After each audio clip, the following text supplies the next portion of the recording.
বন্ধুরা,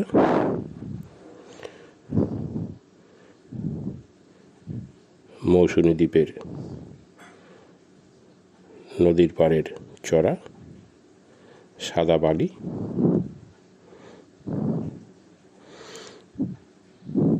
ভাটা চলছে।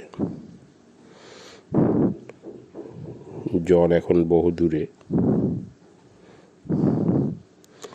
এই যে কিছু কিছু জায়গাতে বালি উঁচু হয়ে রয়েছে গোল গোল করে।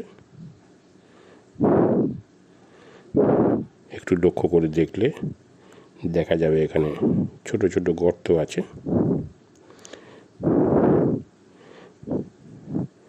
এই গর্তের ভিতরে বহু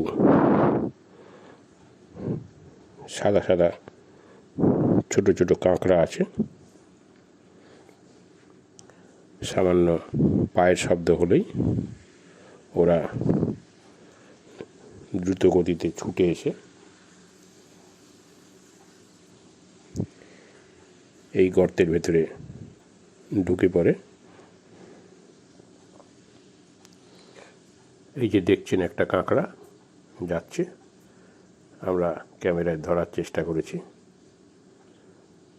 অত্যন্ত দ্রুত গতির, দেখলেন কত তাড়াতাড়ি সরে গেল। আবার দেখুন ছুটছে। এই ভিডিওটা আমরা আপনাদের জন্য আপলোড করলাম, আপনারা ভিডিও দেখুন এবং এপিস ক্রিয়েশন চ্যানেলটিকে সাবস্ক্রাইব করে সব সময় আমাদের সঙ্গে থাকুন।